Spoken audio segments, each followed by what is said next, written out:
So welcome, welcome, welcome. Nice to be with you. So this September 2nd through the 4th, I have an online retreat coming up. And the thing I'd like to speak about today is that Kundalini awakening, like the experience of Kundalini waking up in your body, whether it's spontaneous or you've been on the path a long time. One of the great things Kundalini is wanting from you is for you to become an energy master. And I can say this about my own self, is I have a great deal of energy mastery. And what that means is I'm in this continual relationship with the Kundalini to such a degree that who and what I know myself to be and who and what I know Kundalini to be are one and the same thing. One and the same thing.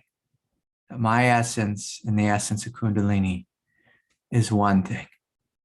Now, in the beginning, often it feels like there's a you, egoic you, and then there's this thing called Kundalini, and it feels like it's an outside force that has come into you. Now, through many years of lying in bed, many years of being in meditation, many years of being on the path, through many years of being on retreat, I've learned to work with the energy in a deeply surrendered way.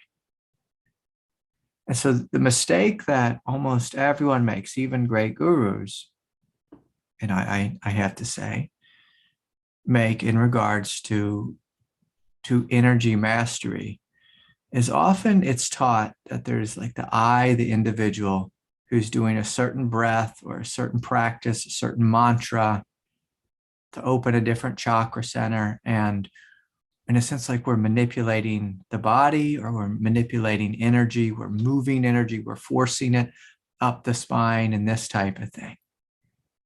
Now, anyone who is a true master knows that we don't force God. We don't tell God where to go. A true master has fallen into alignment with God's will, God's plan, God's movement. And so sometimes when we study Kundalini awakening, you see there's all these chakras, there's all these meridians, there's all these nadis. Nadis are like miniature chakras, smaller chakras.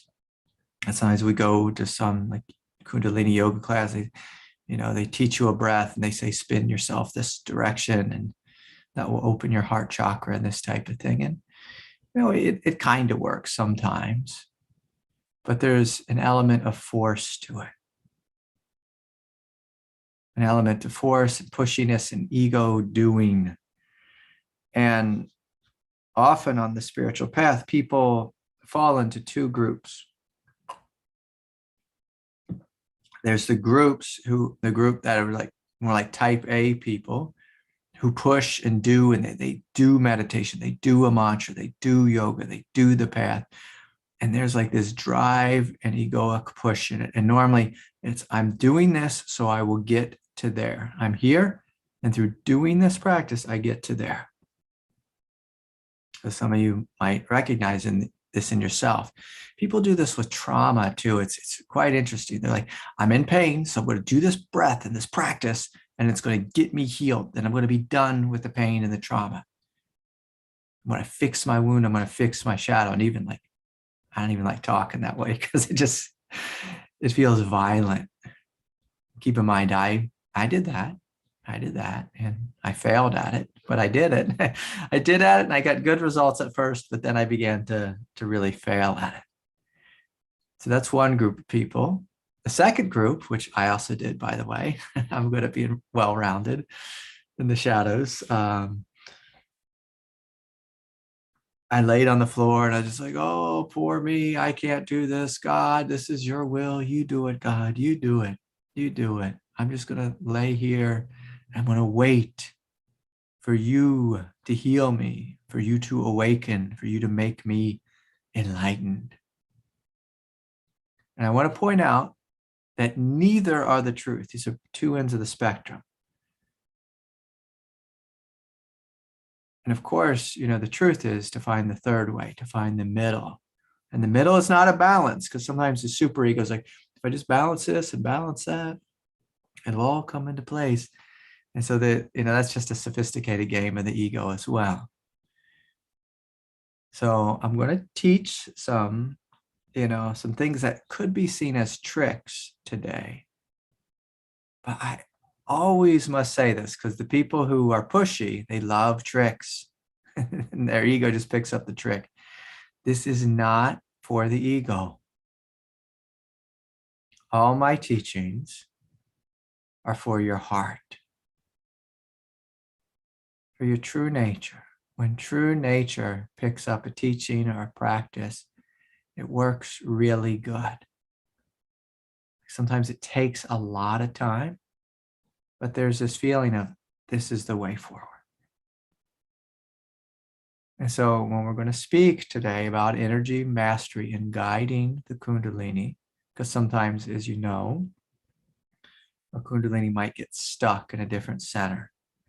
Kundalini normally gets stuck in places where we are contracted around trauma, around shadow, around wound, or around a negative belief system.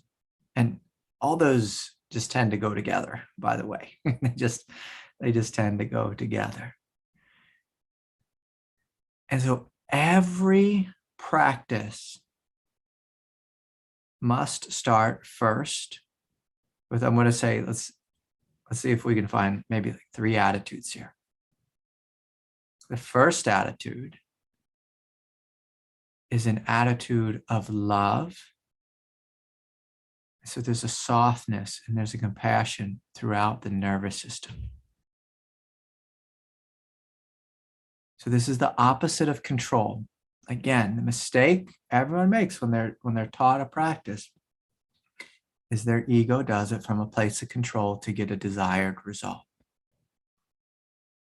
I'm in pain. If I do the practice, I get out of pain. That's why I'm doing it. Whereas when we open to love, with love, there's a natural wisdom, which is I'm doing this practice as an act of love to myself. It's an act of devotion with God, with the path. So there's a softness and a gentleness about it. So there's going to be a presence of love, a presence of surrender. So let's say that this is the second attitude. Attitude of surrender. So again, no ego pushing. I'm doing this to get that. There's a presence of love and a presence of surrender. So the body is relaxed, the mind is relaxed. I'm doing the practice from a place of peace. And that's surrender, like deep peace from a place of love. And the third attitude is that God is the boss. God is the intelligence. God is here to quietly lead me and guide me if I'm humble. If and when I'm humble. Now, if you look, like many of you have been on the path for many years, sometimes many decades, if you look at most of the people who teach practices like breaths and mantras, normally they don't possess these qualities. They often, if I look around on YouTube who's teaching these types of things, it's normally young males who have like a pushiness. They have the spiritual superego and all effects. Sometimes they post some videos of themselves without their shirt on, and they're doing these intense breaths and showing you their stomach muscles, their ripped abs, and it's like, this is bizarre, or it's an old man who's just living completely in his head and in his philosophy. It's like philosophical, scientific orientation about Kundalini. Sometimes gurus get kind of stuck in that, quasi gurus. And again, like, it's no offense to either, but these are things that I learned through my own mistakes. Now, when I reflect back on the path, when Kundalini was stuck in me, when it was stuck in a particular chakra center, or different nadis, like in my back, or, people talk about deflected awakenings when the Kundalini doesn't flow up the spine, it kind of flows up to the right or to the left. And then it gets stuck and creates headaches and all kinds of stuff like that. If we look at, well, what's helpful? Like, it could be very helpful if you have some practices where you can gently guide the energy.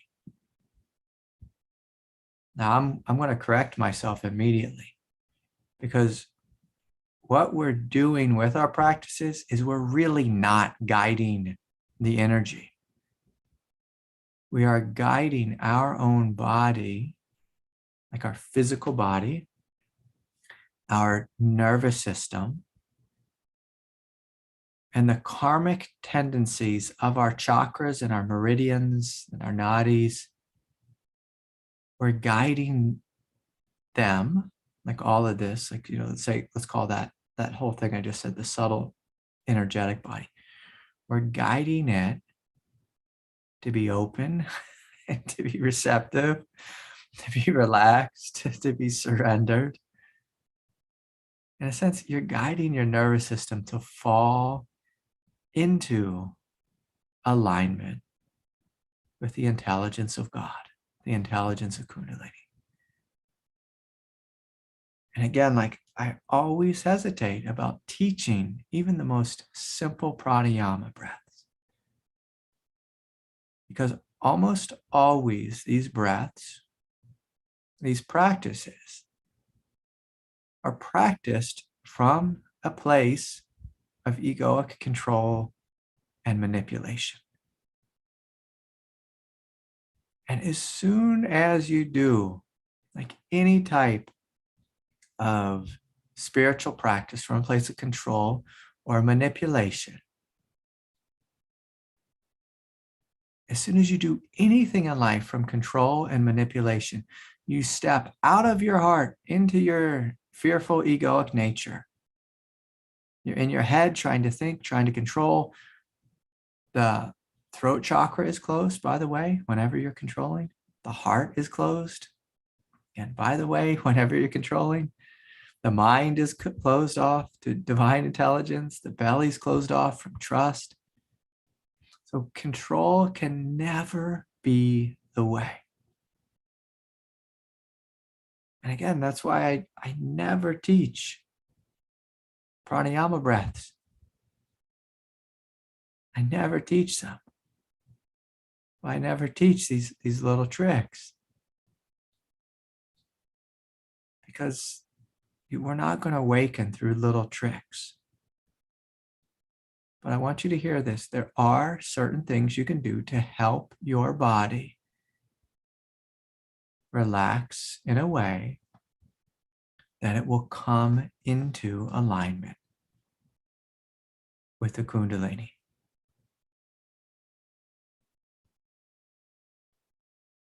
And so any type of trick or practice, and I hate even using the word trick, but in a sense, it's kind of true and it's kind of not. But any practice we do has to be done from a place of love, a place of peace, and a place of surrender. Now, one of the reasons I place so much emphasis on retreat practice is an excellent time for you to begin to develop energy mastery. And mastery, even that word is, it sounds so egoic, like my ego is mastering energy. On retreat, we do this funny thing is we put everything down And we're listening from a place of awake awareness to what's happening in our body, what's happening with the energy. We are in a surrendered state, just going on a retreat. We're in a surrendered state. We're open. We're in a direct relationship with God, with truth, with the path. And so Kundalini wants you to live this way all the time. I want you to hear what I said, to live this way all the time. All the time. Relaxed and loving, peaceful, and in a humble, surrendered way, listening to God. And so I want you to imagine just taking these three qualities and picking up any practice of pranayama that you learn on YouTube or a Kundalini yoga class that you read in a book. And you'll find the practices actually begin to work in reorienting your body, coming into alignment. Coming into alignment. So the mantra that I teach is very basic. It's if your body's in pain, if your heart is closed, you're feeling scared. If you have any of these, that's why your chakras will be closed. You take your hand, you place it on your heart. You're breathing into your heart. From a place of love, you're saying, I love you as you breathe in. Your other hand, placing on your belly. You're feeling the rise and the fall of your belly. And as you exhale, the belly draws in. You're telling yourself, and it's okay. I love you, and it's okay. I love you as you breathe in, and it's okay as you breathe out. We're not doing this from egoic control. We're not doing this to hurry up and heal. We're not doing this to get rid of the inner child because the inner child's a problem on the path. We're doing this because we love ourselves, because we love love. We're doing this out of compassion, helping the nervous system to feel safe. To feel safe. We're doing this because we know in a humble way that love is the way. Love is the way on the path. So I've taught you all this mantra many times. You're probably tired of hearing it, but if you practice it from this place of love, you find it really helps. So now I'd like to teach a second breath. So this is purely a pranayama breath. And so it's a breath where, again, you're helping your nervous system to calm down. So say, for example, if you have anxiety or if you have too much Kundalini that's flowing into your root chakra, that's flowing into your hara, your solar plexus, your heart, I don't care, wherever it is, there's too much energy. And your nervous system is feeling fearful, frightened, or overwhelmed. I'm going to teach you a breath, again, very basic breath, no mantra, just a breath. And all we're inviting is for our nervous system to calm down. Now, a second thing that you can gently visualize, again, gently visualize, not control, but gently visualize. If energy is stuck, I want you to visualize two things, that there's lots of space here for energy to flow. This is just a principle, Kundalini awakening. There's space. Your consciousness is space. There's always space for energy to flow. And secondly, You're just gently visualizing that there's space for the Kundalini to flow just up the spine, out the top of the head. And as you exhale, just gently visualizing it come down the front of you. Nothing complicated about that. So breathing in, if energy's stuck and we're anxious, we're just visualizing there's space around wherever we're stuck. And simultaneously, just visualizing the energy unstuck and just flowing up the spine. So the breath we're going to do here just for a couple of minutes here is we're going to breathe in to a count of 4. We're going to hold the breath in for a count of 5. And then we're going to exhale for a count of 8. And so there's something that happens in the body when you breathe in deeply and you hold the breath, and then there's a long exhale. It helps our overstimulated or over-traumatized nervous system to calm down, to relax and open. Okay, so let's all try this. You can close your eyes. You're going to take a deep, full breath. 1, 2, 3, 4.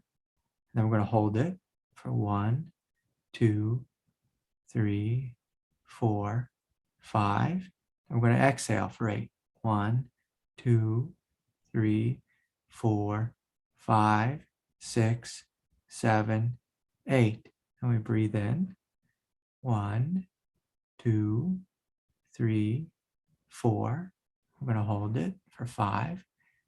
1, 2, 3, 4, 5. And then exhale.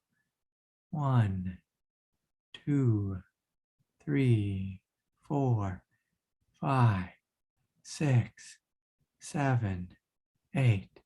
Again, inhale. 1, 2, 3, 4. Just hold it. 1, 2, 3, 4, 5. And then exhale. 1, 2, 3, 4, 5, 6, 7, and 8. So just a very basic breath. And we can just do this over and over again. I'll just continue to talk, and you can continue to breathe in this way. And some of you may say, God, that exhale is unusually long. And there's something that happens in your nervous system. So again, this is where you're soothing your nervous system. When you do an unusually long exhale, it sends a message to your animal brain that often is stuck in fight or flight. Like when a mammal is doing long exhales, that mammal is relaxing. They're relaxing.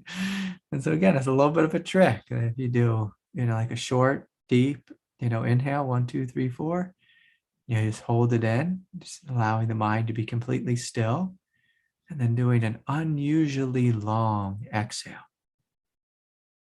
And if you do this repeatedly, say for 3 minutes, for 5 minutes, for 10 minutes, what you'll find is that your nervous system, again, that's overstimulated, whether it's overstimulated with Kundalini, overstimulated with Shakti, overstimulated with your kids and your work, or because you ate too much coffee, overstimulated from trauma.